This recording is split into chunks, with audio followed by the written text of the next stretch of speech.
आइए आज हम लोग जो moving charge and magnetism chapter पढ़ा है एनसीईआरटी में, मूविंग चार्ज एंड मैग्नेटिज्म मतलब गतिमान आवेश एवं चुंबकत्व।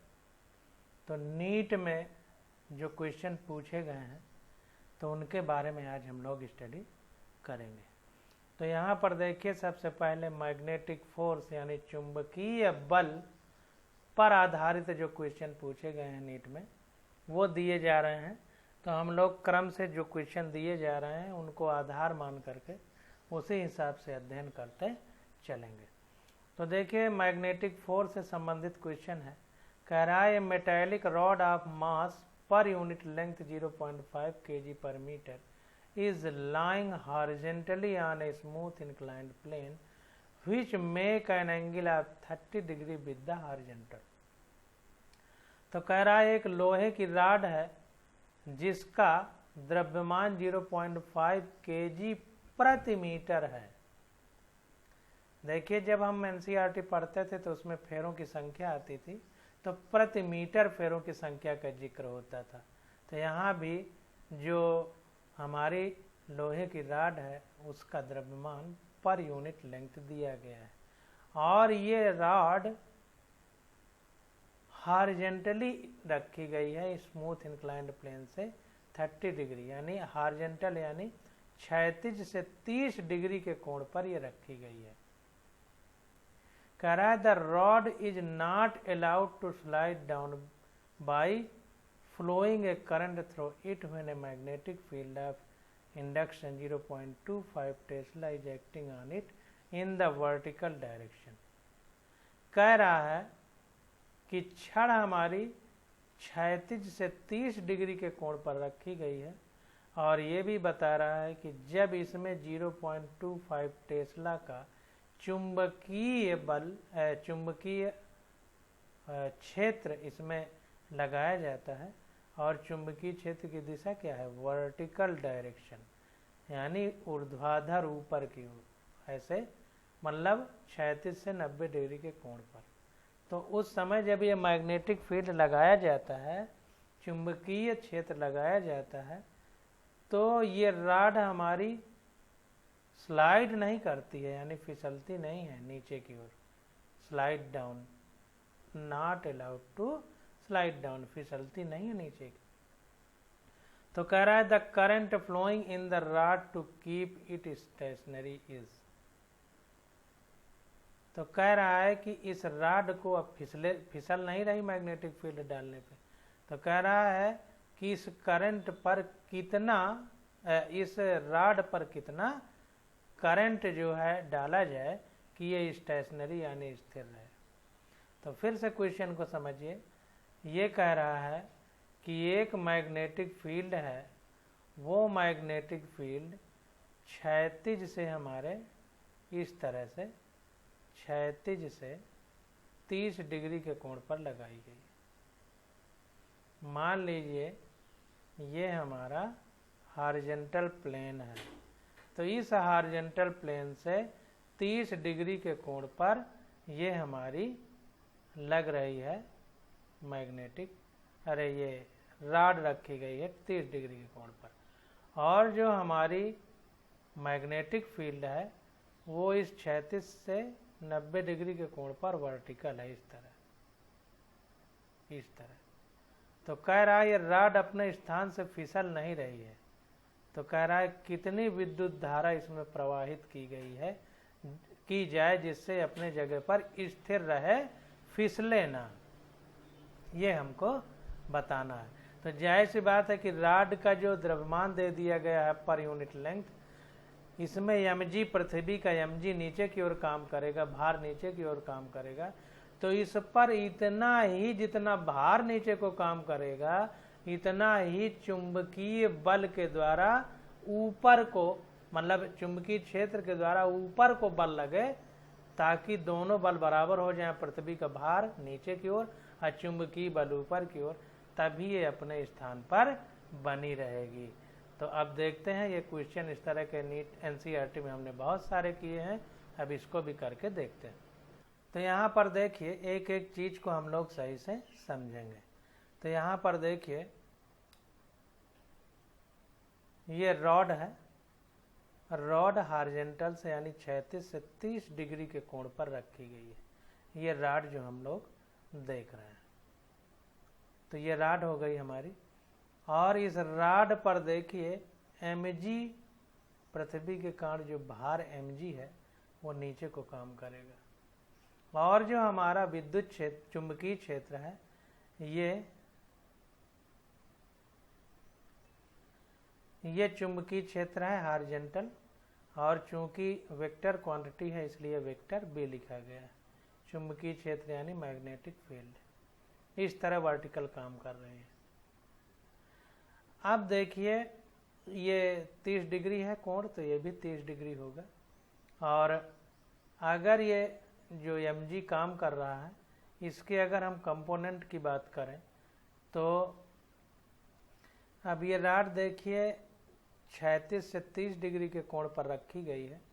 तो हमें इसको इस तरह सेट करना है कि जो mg है इसका एक घटक ऐसे काम करे और एक घटक ऐसे काम करे, तो ये दोनों घटक एक दूसरे को बैलेंस करेंगे, क्योंकि mg वाला घटक इधर को काम करे और फोर्स वाला घटक इधर को काम करे, तो ये दोनों एक दूसरे को बैलेंस कर लेंगे और ये रॉड अपने स्थान से नहीं फिसलेगी। तो यही नियम लागू करके हमें काम करना है। अब इसको देखिए, अगर हम लोग इस तरह बनाएं, इसको मान लीजिए ऐसे बना दें, तो ये एंगल 30 डिग्री है, तो ये भी एंगल हमारा 30 डिग्री हो जाएगा। तो अगर ये mg है तो ये एंगल 30 डिग्री है, तो ये mg cos थीटा के साथ चला जाएगा। तो ये जो है हमारा देखिए mg sin थीटा है, क्योंकि ये एंगल अगर इसको हम नीचे खींचें तो ये 90 डिग्री हो जाएगा, ये हमारा 60 डिग्री हो जाएगा, 60 डिग्री इस प्रकार से। तो ये mg है तो ये mg cos थीटा में जाएगा, तो mg cos 60 का है या mg sin 30 का है, एक ही बात है। तो mg sin थीटा का जो कंपोनेंट है वो ILB cos थीटा के साथ आ जाएगा। अब यहाँ पर देखिए, अगर एंगल 30 डिग्री है तो फार्मूला होता है मैग्नेटिक फोर्स का ILB, तो ILB sin थीटा होता है। लेकिन यहाँ पर देखिए ये 30 डिग्री एंगल है, तो पास में cos सामने sin लिखा जाता है, तो इस थीटा के पास में ये है, तो इसलिए ILB cos थीटा ये है इसके पास में। ये देखिए ये वाली भुजा नहीं है, अगर ये वाली भुजा होती तो mg cos थीटा के साथ जाती, ये वाली भुजा है तो इसलिए mg sin थीटा के साथ आई है। तो जो थीटा के साथ होती है उसमें cos लिखते हैं, और जो थीटा के सामने होती है उसको sin लिखते हैं, तो इसको ध्यान देना। तो इसलिए ये ILB cos थीटा के साथ जाएगा और ये mg sin थीटा के साथ। अब चूंकि इसको इक्विलिब्रियम में रखना है, तो ये दोनों अगर फोर्स हमारे बराबर हो जाएं तो हमारा ये रॉड यहीं पर संतुलित रहेगी। तो देखिए अब एक एक चीज़ को समझते हैं। कह रहा है mass per unit length of a metallic rod is m/l है 0.5 kg/मीटर, क्वेश्चन में दिया गया है। Let I be the current flowing, अगर हम ये मान लें कि इसमें I करंट फ्लो हो रही है रॉड में, तो फॉर इक्विलिब्रियम, तो संतुलन की दृष्टि से अगर देखा जाए तो mg sin 30 degree equal to ILB cos 30 degree होगा। बस इतना ही हमारा समझ लेना मूल मंत्र है। अगर इतनी बात हम लोग समझ लिए तो सारी समस्या का समाधान हो गया। तो I बराबर mg/LB हो जाएगा, और ये sin 30/cos 30 होगा, तो sin बटे cos tan होता है, तो tan 30 डिग्री लिख दिया, तो ये आ गया 0.5। m की वैल्यू मास पर यूनिट लेंथ, g की वैल्यू 9.8/L और b, तो L हमारा 0.25 मीटर है, और b जो है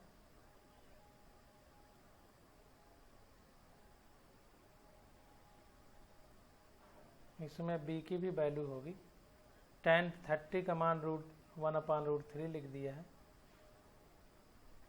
सारी चीज़ें इसमें नहीं लिखा है। टेस्ला 0.25 टेस्ला, ये मैग्नेटिक इंडक्शन है, यानी कहने का मतलब ये है कि इतना चुंबकीय क्षेत्र है। तो ये सारी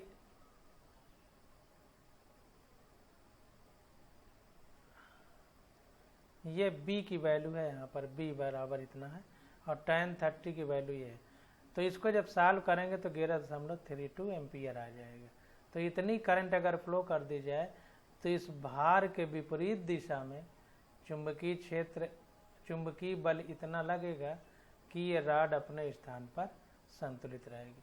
तो इस क्वेश्चन में कुछ भी नहीं है, बस इतना है कि हम इन बलों को कैसे बैलेंस करें कि mg नीचे को लगे तो मैग्नेटिक फोर्स ऊपर को लगे, इस तरह से।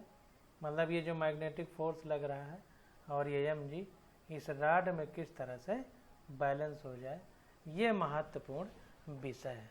बस अगर इतना आप लोग कर ले जा रहे हैं, बस यहाँ पर थोड़ा दिक्कत आएगी कि साइन थीटा लिखना है कि कास थीटा, तो पास में कास, तो ILB के साथ ये रॉड में कास थीटा वाला कंपोनेंट जाएगा, और mg के साथ, तो mg में साइन थीटा यहाँ पर है, मतलब यहाँ पर नहीं है, तो इसलिए इसके साथ साइन थीटा आएगा। अगर यहाँ थीटा होता तो ये भी mg कास थीटा हो जाता।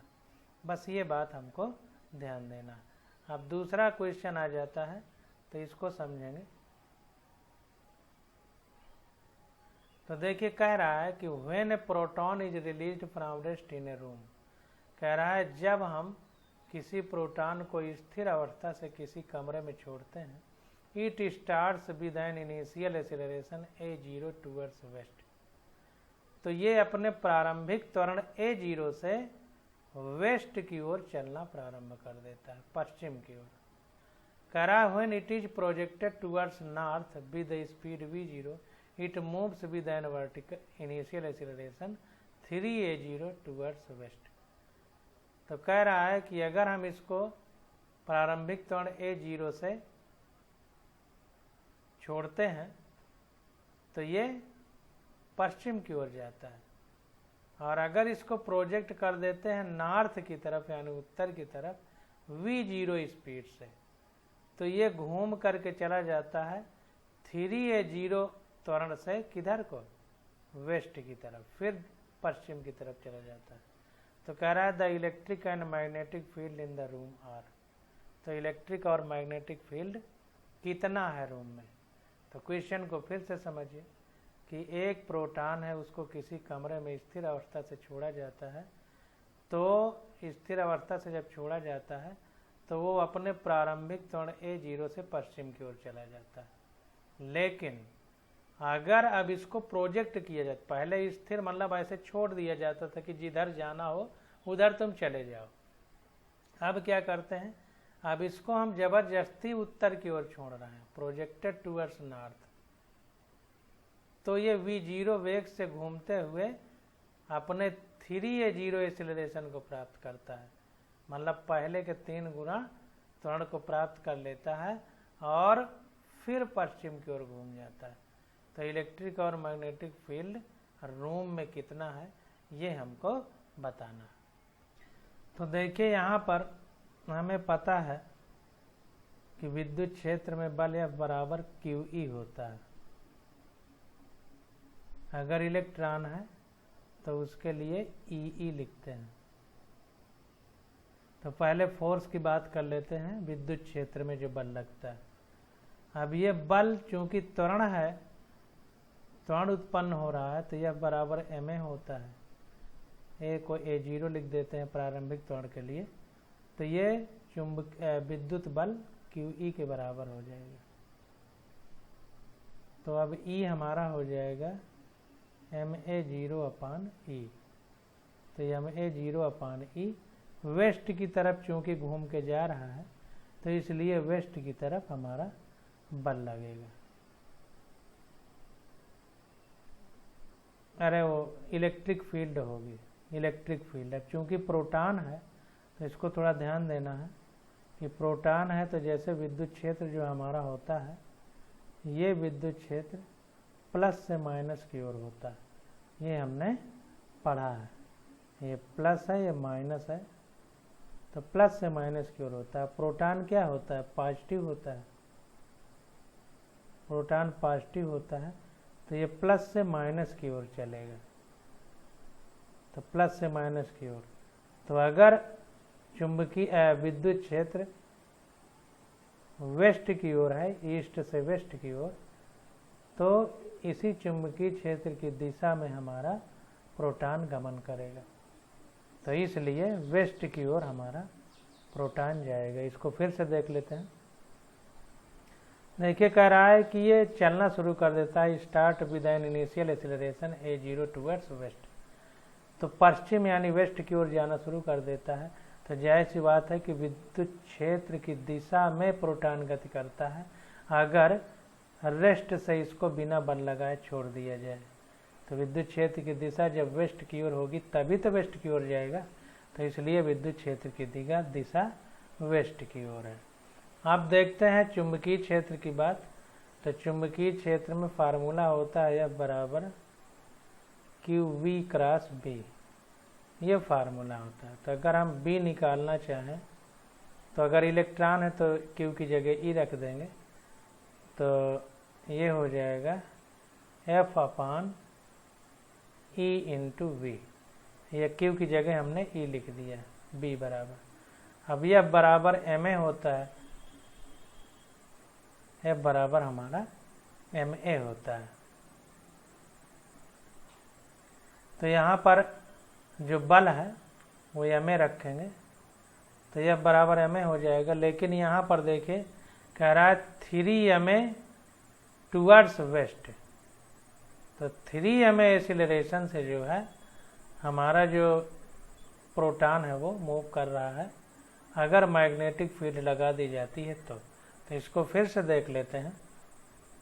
कह रहा है कि when it is projected towards north, जब इसको उत्तर की ओर प्रोजेक्ट किया जाता है, with an speed v0, it moves with an initial acceleration 3a0। तो क्या होता है कि ये 3a0 के प्रारंभिक त्वरण से किधर जाता है? 3a0 टुवर्ड्स वेस्ट, पश्चिम की ओर 3a0 से ये मूव करता है। तो कह रहा है the electric and magnetic field in the room are, तो इलेक्ट्रिक और मैग्नेटिक फील्ड रूम में कितनी होगी हमसे पूछा जा रहा है। अब ये जो मैग्नेटिक फील्ड है, इसमें जो चार्ज मूव कर रहा है, इसके बारे में थोड़ा गंभीरता से हम लोग विचार करेंगे। तो हमने देखिए पढ़ा है F बराबर QV क्रॉस B। अगर इलेक्ट्रॉन है तो यहाँ E लिख देते हैं, प्रोटॉन के लिए भी यहाँ E लिखा है, तो जैसा इसमें लिखा उसी हिसाब से हम लोग समझते हैं। तो यहाँ पर देखिए जो V और B हैं एक दूसरे के बीच में 90 डिग्री का कोण है, या फिर कोण दिया होता है, थीटा दिया हो तो अलग बात है, नहीं तो हम 90 ही मानेंगे। तो जैसा हमसे बताया जा रहा है, तो मान लीजिए ये ईस्ट है, ये वेस्ट है, ये नॉर्थ है, ये साउथ है। तो नॉर्थ की तरफ कोई पार्टिकल को छोड़ा गया है, नॉर्थ की तरफ, लेकिन ये V वेग से घूम करके किधर आ जाता है? ईस्ट की तरफ। ये ऐसे घूम रहा है, इस तरह घूम के मतलब इधर चला आता है v0 से, ईस्ट की तरफ, ईस्ट की तरफ। तो जायज़ सी बात है कि ये इधर को घूम रहा है, तो जो हमारा फोर्स होगा वो किधर को होगा, ये समझने की बात है। तो जिधर को ये मूव करके आ रहा है फोर्स उधर को होगा। अब अगर फोर्स उधर को है, क्योंकि घूम के उधर जा रहा है, तो जाहिर सी बात है कि बल उधर को ही लग रहा है। लेकिन अब मैग्नेटिक फील्ड की डायरेक्शन क्या होगी? तो हमने पढ़ा था कि अगर कोई पार्टिकल ऐसे ऐसे घूम रहा है इस तरह से, क्योंकि वृत्ताकार पथ में चक्कर लगाएगा, मैग्नेटिक फील्ड है, तो इलेक्ट्रॉन के अपोजिट करंट का दिशा होती है।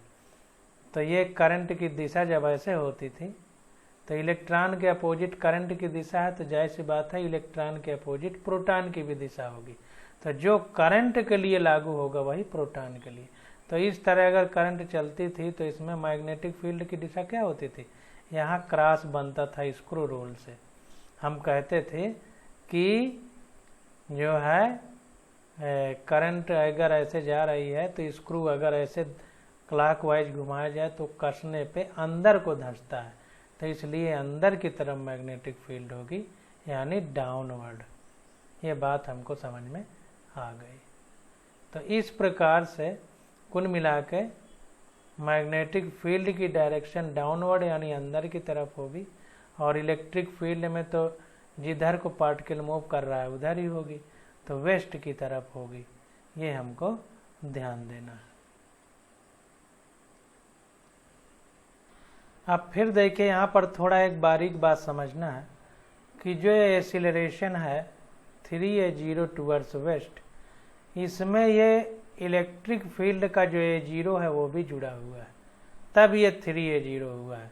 तो केवल मैग्नेटिक फोर्स की वजह से, चुंबकीय बल की वजह से कितना हो जाएगा, F बराबर, चूंकि मॉड ऑफ F करेंगे तो 3ma0 माइनस ma0 करेंगे, ये होगा।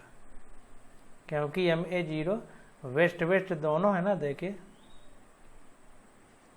तो a0 ये विद्युत क्षेत्र के द्वारा है और टोटल 3a0 एक्सीलरेशन हो गया, तो जाहिर सी बात है कि a0 पहले से विद्युत क्षेत्र का था, तो इसको घटाना पड़ेगा, तो ये 2ma0 हो जाएगा। ये हमारा F होगा 2ma0। तो अब मैग्नेटिक फोर्स F बराबर क्या होता है, QV क्रॉस B। क्यू की जगह ही लिखा रहता है, तो B इक्वल टू हमारा हो जाएगा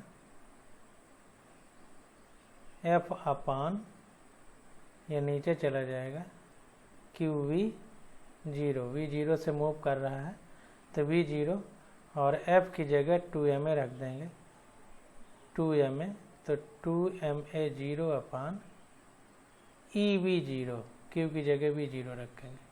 तो कुल मिला करके और किधर को होगा, डाउनवर्ड, तो ये हमारा 2ma0 अपान EV0 डाउनवर्ड और ma0 अपान E वेस्ट, ये चुंबकीय बल के कारण होगा, चुंबकीय क्षेत्र के कारण बल होगा, और ये विद्युत क्षेत्र के कारण बल होगा। चुंबकीय क्षेत्र के कारण वेस्ट की तरफ, मतलब चुंबकीय क्षेत्र वेस्ट की तरफ होगा और विद्युत क्षेत्र वेस्ट की तरफ होगा, और चुंबकीय क्षेत्र हमारा डाउनवर्ड होगा।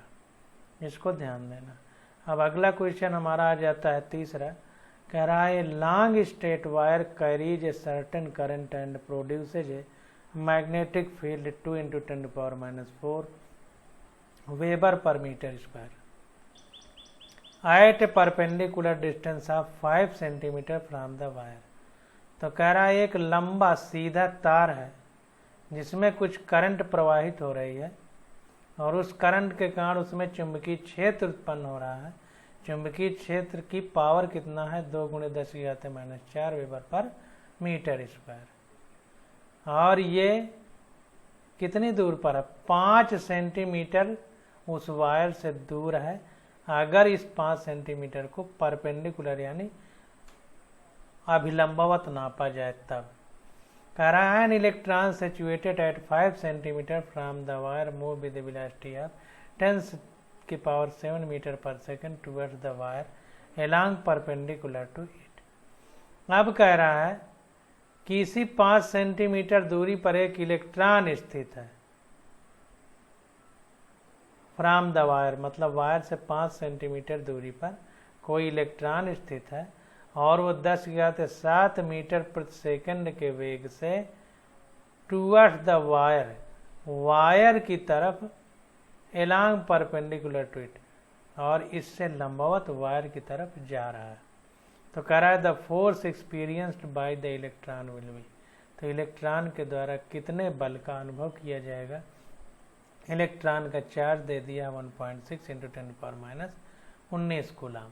तो क्वेश्चन को फिर से समझ लीजिए कि कोई एक सीधा लंबा तार है और उससे 5 सेंटीमीटर की दूरी पर, ये मान लीजिए सीधा लंबा तार है, तो इससे 5 सेंटीमीटर ऊर्ध्वाधर या परपेंडिकुलर डिस्टेंस पर यहाँ पर magnetic field 2 × 10⁻⁴ weber per metre square है और 5 सेंटीमीटर की दूर से ही 10⁻7 मीटर पर सेकंड के वेग से अभिलंबवत एक इलेक्ट्रॉन को छोड़ा जाता है। तो कह रहा है कि इस इलेक्ट्रॉन पर कितने बल का अनुभव होगा, ये हमको बताना है। इलेक्ट्रॉन का चार्ज दे दिया गया है।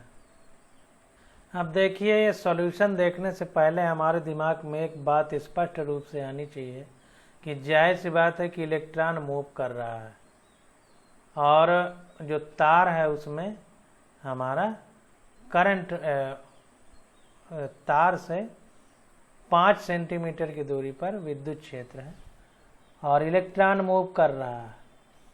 तो जब कोई चार्ज मूव करता है तो वहाँ मैग्नेटिक फील्ड जनरेट होती है। तो यहाँ पर मैग्नेटिक फील्ड की हम लोग बात करेंगे। तो एक एक चीज़ को समझते हैं और जानने का प्रयास करते हैं। अब देखिए, उस करंट फ्लो हो रही है उस तार में, तो चाहे करंट का फ्लो भी चार्ज का फ्लो ही होता है। तो कह रहा है the situation as shown in the figure here v बराबर 10⁻⁷ मीटर पर सेकंड। ये इलेक्ट्रॉन का वेग है और इस पर चुंबकीय क्षेत्र है b बराबर 2 × 10⁻⁴ weber per metre square.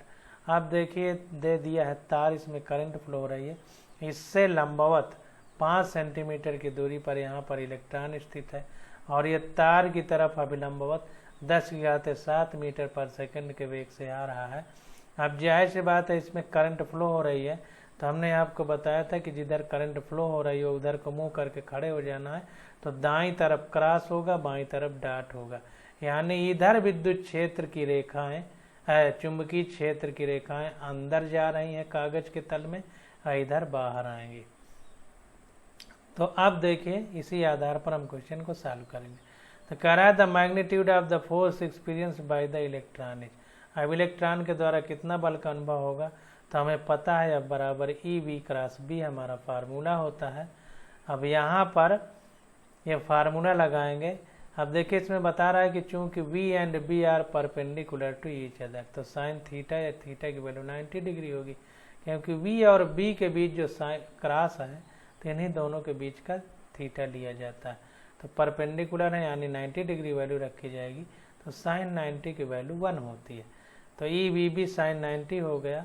E की वैल्यू इलेक्ट्रॉन का चार्ज है 1.6 × 10⁻⁹ इंटू V इलेक्ट्रॉन का वेग हमको दिया है 10⁻7 मीटर पर सेकंड इंटू B की वैल्यू हमको दी है 2 × 10⁻4 वेबर पर मीटर स्क्वायर और साइन 90 की वैल्यू 1 है।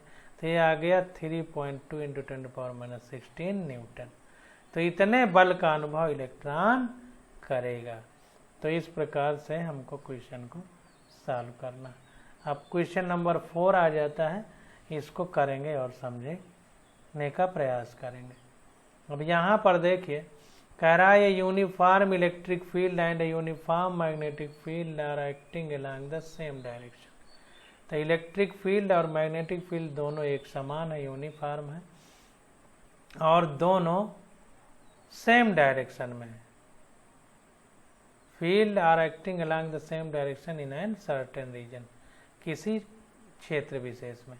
If an electron is projected in the region such that its velocity is pointed along the direction of field, then the electron।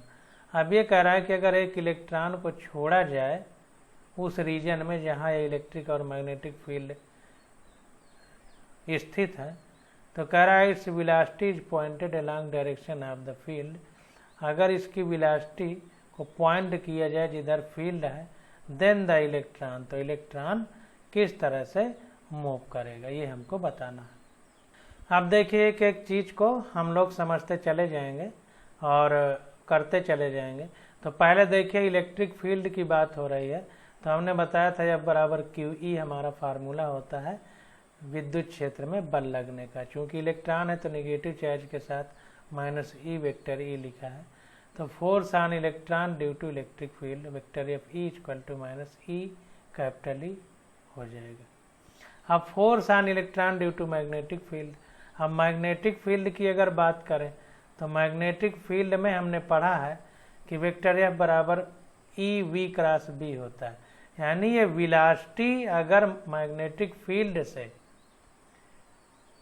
90 degree के angle पे होगी या किसी एंगल पे होगी तो उस एंगल को हमें लिखना पड़ेगा। तो चूंकि मैग्नेटिक फील्ड के डायरेक्शन में इलेक्ट्रॉन मूव कर रहा है, इसका मतलब V और B के बीच एंगल कितना है, 0 डिग्री हो जाएगा, 0 डिग्री होगा। ये V है, ये B है, और 0 डिग्री या इसके उल्टा चले 180 डिग्री, तो थीटा बराबर 0 डिग्री हो या 180 डिग्री हो, साइन 0 डिग्री या 180 डिग्री की वैल्यू क्या होती है, 0। तो जब यहाँ minus E V B sine 0 degree रखेंगे तो एफ की वैल्यू 0 आ जाएगी। तो यहाँ पर देखिए जो मैग्नेटिक फील्ड है उसकी वैल्यू 0 हो गई मैग्नेटिक फोर्स की। Since V and B are in the same direction, क्योंकि V और B एक ही डायरेक्शन में है, तो total force on the electron क्या हो जाएगा, वेक्टर एफ बराबर vector F E plus vector F B, यानी विद्युत क्षेत्र के कारण बल प्लस चुंबकीय क्षेत्र के कारण बल। तो चूंकि विद्युत क्षेत्र के कारण बल माइनस ई वेक्टर ई है, लेकिन चुंबकीय क्षेत्र के कारण बल 0 है, क्योंकि इलेक्ट्रॉन चुंबकीय क्षेत्र की दिशा में चल रहा है। तो दिशा में चले या विपरीत दिशा में, यानी 0 डिग्री या 180 डिग्री पर साइन थीटा की वैल्यू 0 होती है, इसलिए चुंबकीय बल 0 हो गया, इसलिए टोटल बल कितना होगा, माइनस ई वेक्टर ई। तो electric field oppose the motion of the electron, hence speed of the electron will decrease. अब चूंकि जो विद्युत क्षेत्र की डायरेक्शन है वो प्लस से माइनस की ओर होती है, ये प्लस से माइनस की ओर हमारी इलेक्ट्रिक फील्ड की डायरेक्शन होती है, और इलेक्ट्रिक फील्ड की डायरेक्शन में ही इलेक्ट्रॉन चल रहा है, तो जैसी बात इधर नेगेटिव इधर पॉजिटिव, नेगेटिव नेगेटिव को प्रतिकर्षित यानी रिपेल करेगा, इसलिए ये इधर को अगर गति करेगा इलेक्ट्रॉन तो इसकी गति की स्पीड कम होगी, इसलिए इलेक्ट्रॉन की स्पीड डिक्रीज करेगी। ये बात को ध्यान देना। अब अगला हमारा 5वां नंबर क्वेश्चन आ जाता है, तो इसको करेंगे। कह रहा है the magnetic force acting on a charge particle of charge -2 microcoulomb in a magnetic field of 2 tesla acting in Y direction. तो कह रहा है एक मैग्नेटिक फोर्स है जो चार्ज पार्टिकल पर लग रहा है, चार्ज पार्टिकल पे जो चार्ज है उसकी वैल्यू है -2 माइक्रोकूलम, और जो मैग्नेटिक फील्ड है जिसके कारण फोर्स लग रहा है उसकी वैल्यू है 2 टेस्ला, और इसकी दिशा क्या है, वाई डायरेक्शन में। तो कह रहा है when the particle velocity is 3i cap plus 3j cap into 10⁶ metre per second is, तो फोर्स किस दिशा में लगेगा ये हमसे पूछा जा रहा है। तो इसको बड़े आसानी से बड़े आराम से करेंगे, बहुत आसानी से निकलेगा, बस थोड़ी सी हमारी बात को ध्यान से समझ लेना। तो यहाँ पर देखिए जो लॉरेंज बल होता है उसकी वैल्यू होती है क्यू वी क्रॉस बी, ठीक ना। तो क्यू वी क्रॉस बी, तो V और B एक दूसरे से 90 डिग्री के कोण पर होंगे। तो यहाँ पर जैसे जैसे क्वेश्चन में दिया है वैसे हम करते चले जाएंगे।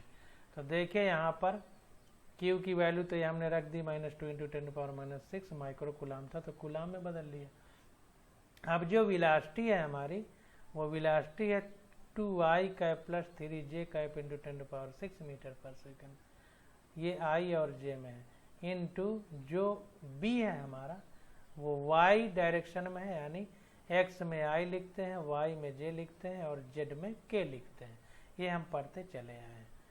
तो ये j डायरेक्शन में यानी y डायरेक्शन का मतलब j कैप लिखेंगे हम मैग्नेटिक फील्ड के लिए। तो इस प्रकार से हम लोग इसको लिखेंगे। अब यहाँ पर देखिए, तो यहाँ पर देखिए हम लोग कैसे करते थे कि ये v क्रॉस b है यानी क्रॉस प्रोडक्ट है, तो इस पर यह 10⁻⁶ और 10⁻⁻⁶ कट जाएगा, ये और ये कट जाएगा। अब ये हमारा इतना बचेगा। तो 2i कैप का 2j कैप का जब 2i कैप के साथ गुणा होगा तो हमने बताया था i, j और k। तो जब इधर से ऐसे चलते हैं तो i और j है तो आगे क्या आएगा k। तो यहाँ पर आ जाएगा ये -2 ऐसे रहेगा इंटू i और j का जब गुणा करेंगे तो 2 2 4 हो जाएगा और i और j का गुणा करेंगे तो i और j के आगे k आता है तो k आ जाएगा। और j और j का तो साइन थीटा में 0 है तो j और j या i और i या k और k का क्रॉस करते हैं तो 0 आता है। तो ये वैल्यू इतनी 0 हो जाएगी तो केवल -2 × 4 k बचेगा यानी -8 k कैप बचेगा। तो -8 k कैप जाहिर सी बात है k की वैल्यू i x डायरेक्शन में होता है, j y में होता है, k z में होता है और माइनस लगा है तो -z डायरेक्शन होगी। तो 8 न्यूटन का बल लगेगा -z डायरेक्शन में।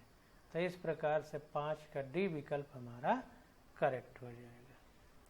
तो इस प्रकार से आज हमने 5 क्वेश्चन किए हैं।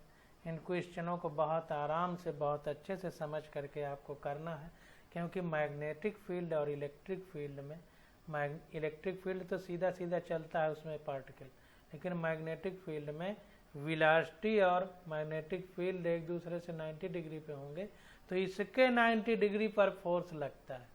तो ये बड़ा विचित्र कहानी बन जाती है, इसलिए इसको मैग्नेटिक फील्ड वाले को थोड़ा ध्यान से आप लोगों को समझना है। तो आज का लेक्चर यहीं तक। Okay, thank you.